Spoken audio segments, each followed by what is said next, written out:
Hello, good day, my SM viewers. If you are new to the I'll answer better. But on the first one regarding Iranian involvement in Nigeria, I think that is well documented.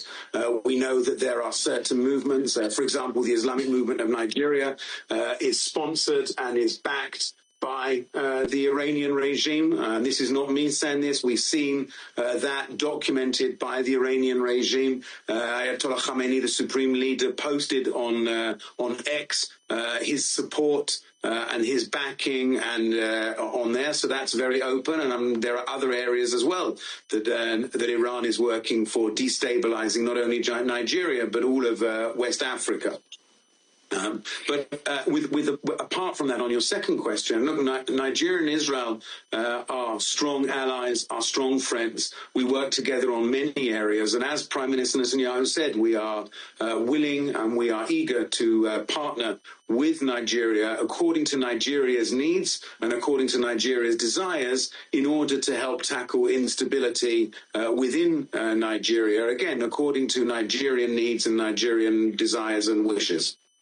Well, thank you very much for your time with us today, Mr. Michael Free. Hello, good day, my SM viewers. If you are new to the channel, kindly like, share, subscribe, and please do not forget to hit the notification bell. Mr. Riwan, we have seen a disarray in the north, a situation where the northern Muslims are in a panic mood. This is after they even warned Benjamin Netanyahu to stay away from Nigeria. But as you have it, Netanyahu has made it very clear that he must come and protect the interests of Christians in Nigeria in particular. And of course, once you talk of Christian, the Biafra region is the point you look to. But let me get immediate reaction. It's as simple as, why are they not afraid of division? You don't want state police. You don't want us to have a restructured country. At the same time, you don't want division. Benjamin Netanyahu said on the 1st of January, he told the world leaders that Israel is prepared to form a united action against those who are persecuting Christians. And he mentioned Nigeria. Northern leaders are saying we are a sovereign country. We know. But how many times have they arrested leaders of Boko Haram? Instead, you are calling them your brothers, because nobody can convince me that Boko Haram are my brothers. Ọmọ Yorùbá ò lè jẹ́ ẹbí pẹ̀lú àwọn afẹ̀míṣòkù, a lè jẹ́ ẹbí pẹ̀lú wọn. There is no way Yorùbá man will be brothers with those who are eliminating people. So the question is, why are you afraid of Israel? Why are you not afraid of the terrorists? Why are you not telling the government to arrest the bandits? In this country, Sheikh Ahmad Gumi said, I met 600 bandits and their commanders in the bush. And nothing was being done. Imagine that Sheikh Gumi were to be an Igbo man. But maybe I should ask you this question. Because the same Sheikh Gumi mentioned at some point said there is a tribal war in Nigeria. When you be asked between who and we say between the Fulani and others, that the federal government is supposed to remain neutral. But let me, what do you make of this statement? At a particular time also, Sheikh Gumi, because Sheikh Gumi can be so controversial, he has made many comments. He told all Nigerians that we must learn how to live with the Fulani. How does that make sense? How do I learn to live with visitors? That is why I've always told my viewers, go and learn history. Fulanis are not indigenous of Nigeria. They came here in the 19th century. When Fulani came, Yorubas were here. The Igbos were here. Hausas were here. Calabar, Nupe, Efik, all of us were here. Idoma. They came under the guise of Islamic Jihad. That was how they were able to topple the Hausas. From Seriki, now it's not Emirs. They tried the same thing with Yoruba. Yoruba defeated them. Yoruba defeated Fulani in Ibadan. But wait, because of what you mentioned, let me draw attention to Ilorin. Let's go into the full story of Janta Alimi and Afonja. But we know that their relationship at some point made the Fulani to take over a once Yoruba community, talking about Ilorin. But that's not where I'm going. Currently, we are seeing a renewed hostility, terrorism in Kwara State. It doesn't mean there is an unfinished business the Fulanis have in Kwara State. Buba Galadima said on Arise Television, said the only reason why they brought Buhari back to power was because the OPC simply means Oodua People's Congress. They wanted to take back Kwara State. He said it on Arise TV. Buba Galadima is an elderly man. So what does that tell you? Because they know that Yoruba owns Kwara, but the mistake Afoja did was because, okay, you are having problem with the Alaafin then. He invited Alimi, okay, let us fight together, then you can go. That was how Alimi came, they fought. And they found a way to eliminate Afoja.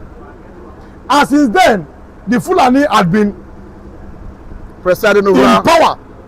Because like it or not, it is Emir of Ilorin, not Oba of Ilorin. So the Fulani had been in power in Ilorin. But the Yorubas have been making moves. Like I said, that word that came after the death of Muhammadu Buhari at least opened the eyes of the Yoruba people. So at this point, an aspiring governor of Oyo State, the man served as a minister under Muhammadu Buhari, he said that he told people that if Yoruba people want Sharia law in Oyo State, he's going to implement it. But I thank God all Yorubas have said no. We have rejected Sharia law. Because when it comes to religion, we are liberal. We don't have any problem. So let us stay like this. And that is the only thing. But at this point in time, all Nigerians will be able to identify themselves. I'm a Yoruba person. I'm proud of where I come from. I don't have the same ideology with a Fulani man. We are not the same. The British they came to join us together, and we found ourselves here. But we must always remember where we come from. The fear of Israel. That is why the Fulani are now calling all of us. Oh, we are brothers and sisters. We are one. Nobody should divide us. Are we one in the right sense of it? These are the questions. If we are one, can a Fulani man become a governor in Enugu State? Can an Igbo man become a governor in Oyo State? Can a Yoruba man become a governor in Kano State? That means we are not one. But that is why they now call it unity in diversity. That's why I talk about restructuring. Let everybody manage themselves in the best possible way they can so that we can move forward. We also what our Lord did in Yoruba land during the first republic. So it can be done again. Let us not deceive ourselves at this time. That in the midst of United States of America through Ralimo telling Nigeria that we must address religious violence, we are seeing Niger State proposing a bill to bring about Hizbah. How does this sound? Does it mean these people do not hear what is happening globally? The North knows, they know what they are doing. In 2001, under Olusegun Obasanjo, Nigeria former president, they sat down. That was the turn of this new millennium. They sat down and 12 governors. They were led by Sani Yerima, former governor of Zamfara State, and they formed a Sharia law. Sharia law was introduced to another 12 of them. They adopted it. Nigeria is a secular country, but you have a Sharia law in Nigeria. In the same Nigeria, that same Sharia law, a man though, it cannot possible. Talking about Sharia law in Yoruba land is not possible.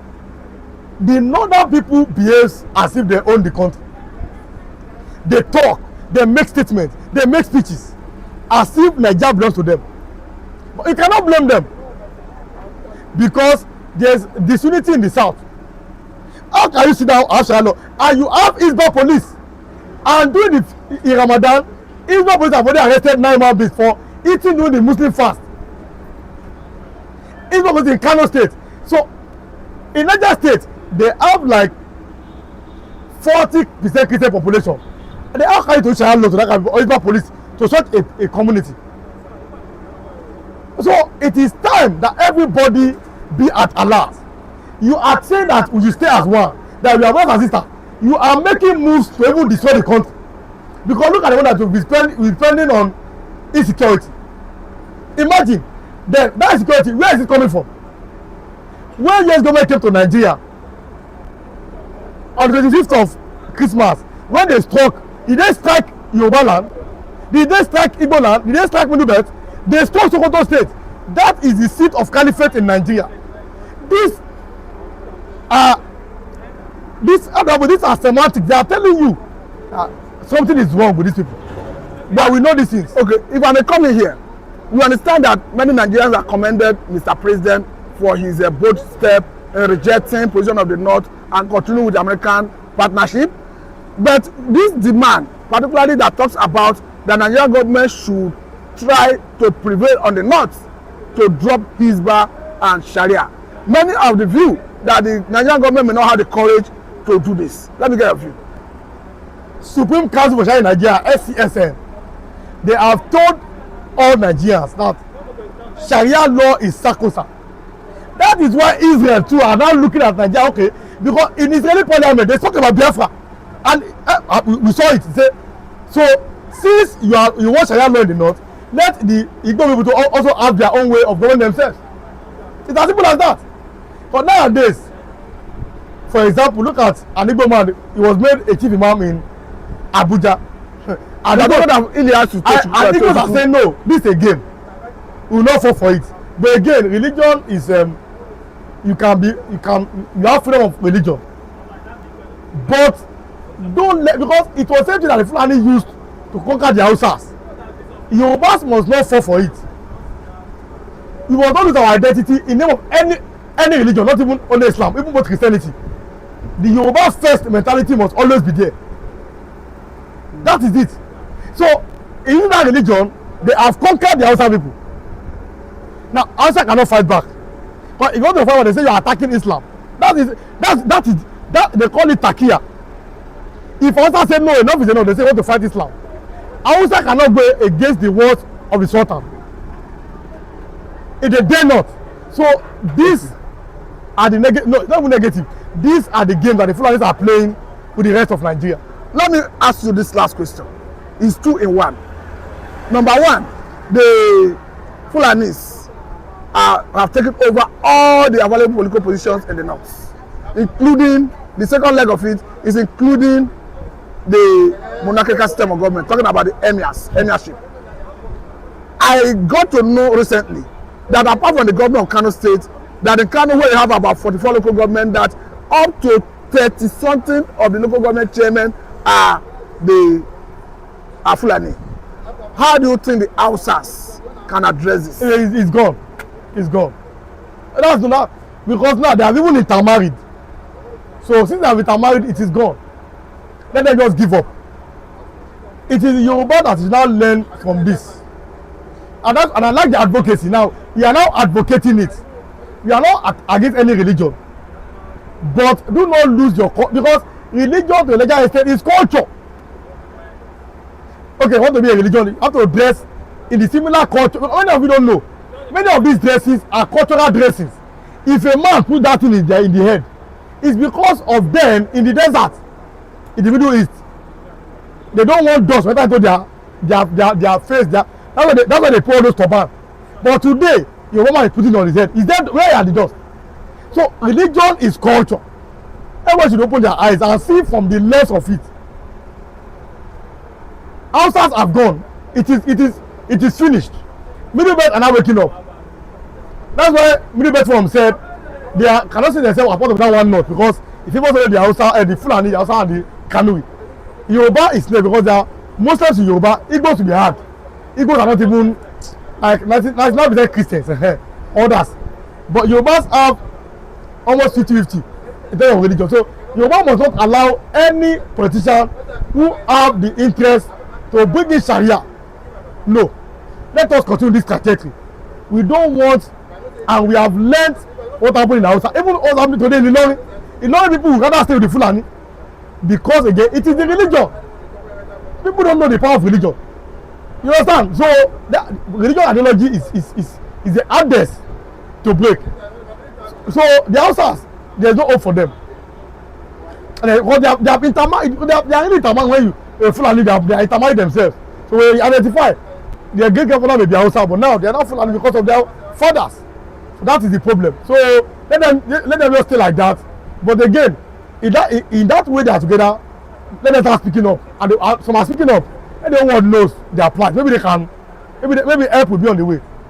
I think I must say a very big thank you for your time. This is a good place to let it go.